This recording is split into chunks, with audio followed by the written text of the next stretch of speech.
So I'm visiting a place I've never visited before, Grass Valley, California. And one of my first stops here is I wanted to pay tribute to somebody that made the news in 2012. It was September 11th. You may remember when the U.S. Embassy to Libya at Benghazi was attacked and one of our ambassadors was killed. Well, that ambassador is buried here in Grass Valley, where he was born. Christopher Stevens we're talking about. Secretary of State Hillary Clinton took a lot of flack for how that particular incident was handled.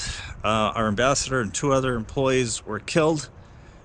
Christopher Stevens is buried here with his family. Now, I spent quite some time here in Forster's Cemetery. There's several cemeteries on top of the hill, and I finally found it. I looked for American flags, and we're going to talk about that incident and the life of Christopher Stevens on this episode of History Hunters.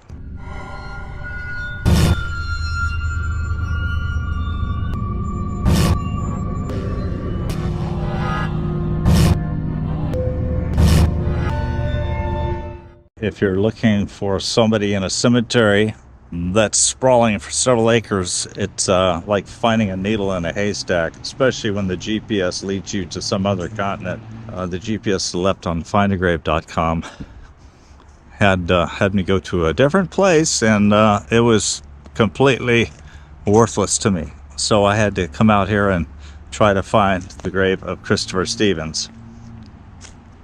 Now, like I told you before, all I had to do is come up here. I saw a cluster of American flags, and my hunch was right. Christopher Stevens is buried right here. Now, this is the Stevens family plot. Right here, Stevens. And then there's a Richard Stevens here. Must be ashes there. A bunch of Stevens here. Now, here's Elmer Ellsworth Stevens and Marguerite Brotnow Stevens. That's his grandparents. Right over here are the graves of John and Anna Stevens, who are the great-grandparents of Ambassador Stevens. I suspect they may have been the ones that brought the Stevens to Grass Valley. And here we go. It's the grave of John Christopher Stevens. And it looks like a lot of people have left American flags for him. I'm going to just show you, just for these purposes, University of California, Berkeley. That's where he attended school. So one of the alumni left that. Somebody left some gold-colored rocks here. There's the seal, United States Foreign Service, U.S. Ambassador to Libya. Christopher Stevens was born in Grass Valley in 1960 and made his way around the world and came back. Not in the way that he wanted to, I'm sure.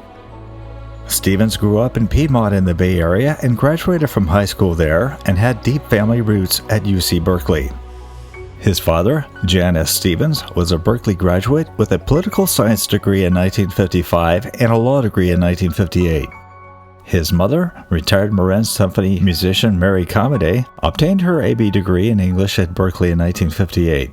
And his stepfather is Robert Comedy, who served as a longtime classical music critic for the San Francisco Chronicle. When John Stevens was attending UC Berkeley, his senior thesis was on the history of the Cornish miners that came from England to work in the mines here in Grass Valley in Nevada City. So he delved into that history. He wrapped up his studies in 1982, and in 1983 he joined the Peace Corps, and he was assigned to teach English in Morocco. That sparked his interest in the Middle East, and he decided to become an attorney later, and then he became the U.S. ambassador to Libya. They seemed like a very bright individual, somebody who wanted to serve his country and serve international relations between the United States and Libya. Of course, Libya being a hot spot in the world. Unfortunately, his desires led to his death. In my younger years, I thought about joining the Peace Corps. That's something that President Kennedy started, and I was idealistic, and I thought I would go overseas and serve. I do respect the people that do that. Break away from their family, go leave their country, and go serve in another country. I just didn't have it in me to do that. Libya is located in North Africa and predominantly populated by those of the Islamic faith. The U.S. had no regular diplomatic presence in the unstable nation since removing its ambassador in 1972 and closing its embassy following the 1979 U.S. embassy burning in Libya. But since the early 2000s had been starting to normalize relations. The CIA had a presence in Libya in an effort to round up the caches of weapons that were left after the evil dictator Muammar Gaddafi was overthrown. Ambassador Stevens was in Benghazi in 2012 because Secretary of State Hillary Clinton wanted the diplomatic post made permanent. Stevens himself also wanted to make a symbolic gesture to the people of Benghazi that the United States stood by their dreams of establishing a new democracy. I'm going to let Christopher Stevens speak from the grave using this 3-minute video produced by the U.S. Embassy in Libya as he explains what he hoped to accomplish in Libya leading up to the moment of his death. Assalamu alaikum. My name is Chris Stevens, and I'm the new U.S. Ambassador to Libya. I had the honor to serve as the U.S. envoy to the Libyan opposition during the revolution, and I was thrilled to watch the Libyan people stand up and demand their rights. Now I'm excited to return to Libya to continue the great work we've started, building a solid partnership between the United States and Libya to help you, the Libyan people, achieve your goals. Right now, I'm in Washington, preparing for my assignment. As I walk around the monuments and memorials commemorating the courageous men and women who made America what it is, I'm reminded that we, too, went through challenging periods. When America was divided by a bitter civil war 150 years ago, President Abraham Lincoln had the vision and the courage to pull the nation together and help us move forward toward a shared goal of peace and prosperity. Growing up in California, I didn't know much about the Arab world. Then, after graduating from the University of California at Berkeley, I traveled to North Africa as a Peace Corps volunteer. I worked as an English teacher in a town in the high Atlas Mountains in Morocco for 2 years, and quickly grew to love this part of the world. Since joining the Foreign Service, I've spent almost my entire career in the Middle East and North Africa. One of the things that impressed me when I was last in Libya was listening to stories from the people who are old enough to have traveled and studied in the United States back when we had closer relations. Those days are back. We had 1,700 Libyans apply for Fulbright grants to study in the United States this year, more than any country in the world. Now, we know that Libya is still recovering from an intense period of conflict, and there are many courageous Libyans who bear the scars of that battle. We're happy that we've been able to treat some of your war wounded at U.S. hospitals. We look forward to building partnerships between American and Libyan hospitals to help return Libya's healthcare system to the extraordinary standards of excellence it once enjoyed. Over my shoulder here, you can see the U.S. Capitol building. In that building, 535 elected representatives from every corner of America come together to debate the issues of the day. They are men and women from every religious, ethnic, and family background. I look forward to watching Libya develop equally strong institutions of government. Education and healthcare are just two of the many areas where I see opportunities for close partnership between the United States and Libya. I look forward to exploring those possibilities with you as we work together to build a free, democratic, prosperous Libya. See you soon.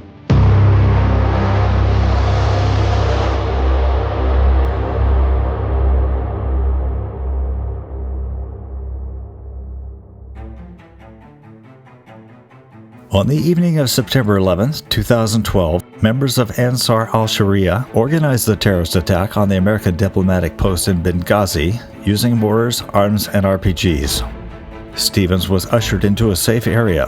When terrorists could not break into the room, they doused the outer perimeter with diesel and set it ablaze.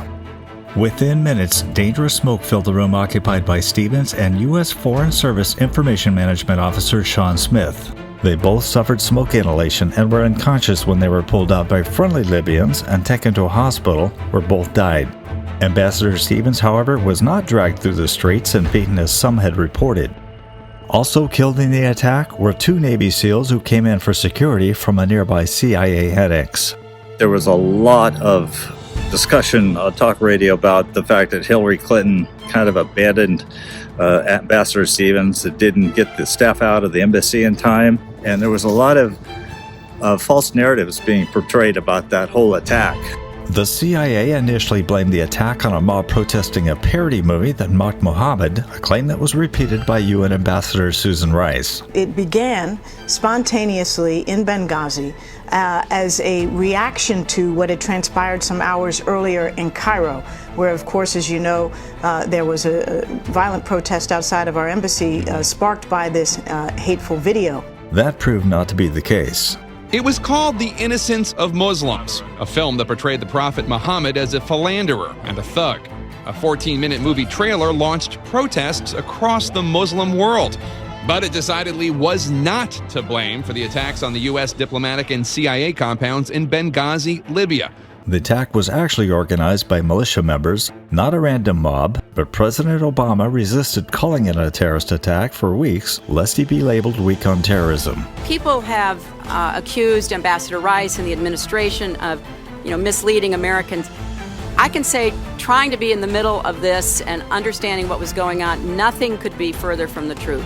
Libyans who thirsted for freedom mourned the loss of the Americans because they knew it would set back U.S. involvement. The Libyan government condemned the attacks and took steps to disband the militias. 30,000 Libyans marched through the streets of Benghazi, condemning Ansar al-Sharia, which had been formed during the 2011 Libyan civil war to topple Muammar Gaddafi. While President Obama and Secretary Clinton did not attend the San Francisco funeral of Ambassador Stevens, they were present when the bodies of the 4 Americans were flown to Andrews Air Force Base near Washington, D.C.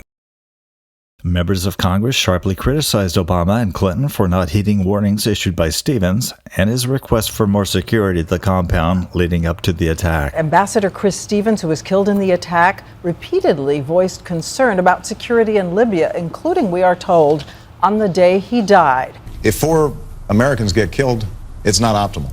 Right. And we're going to fix it. When you're in these positions, the last thing you want to do is interfere with any other process going on. I realize that's a good excuse. Number two, no. The fact is, we had 4 dead Americans. Was it because of a protest, or was it because of guys out for a walk one night who decided they'd go kill some Americans?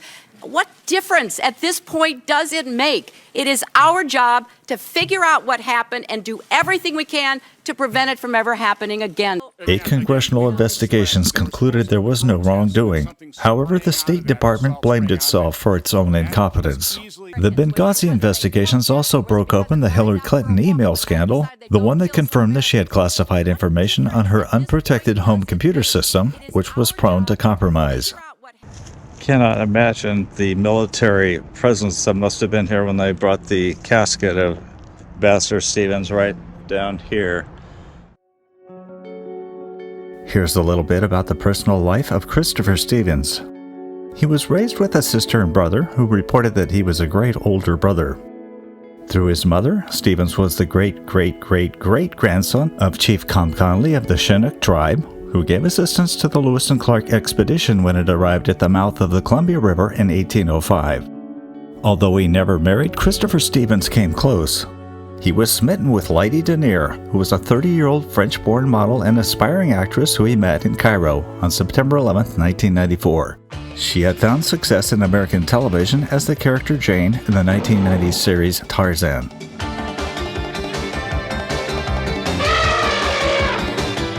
Five months into their relationship, they were engaged to be married. But they broke off the engagement just a few weeks after the September 11, 2001 terrorist attack on the United States. However, the two remained devoted friends until his tragic death. When she learned of Stevens' death on TV, she was distraught and grief-stricken. John Stevens isn't the only one with a flag. Somebody's remembered James Bastian. He died way back, 1885. He's only 47.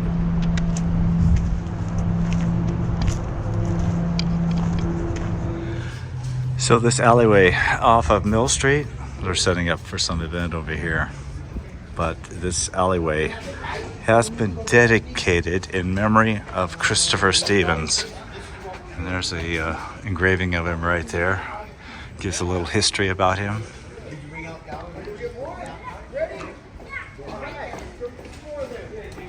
Not far from the Stevens family grave plot is a sample of the graves representing those who came to Grass Valley in search of riches. This tall stone here marks the grave of Albert Madison, who arrived in 1851. The Rhode Island native later snatched up vast ranch holdings in the area. When he had died in 1915, he reached the ripe old age of 91. Anyway, I want to thank you so much for helping us pay tribute as the sirens go off. It's almost a reminder of the emergency that Mr. Stevens went through when his embassy was attacked. Somebody like that is to be commended for his service and never to be forgotten. Thanks for helping us to pay homage to Ambassador Stevens on this day.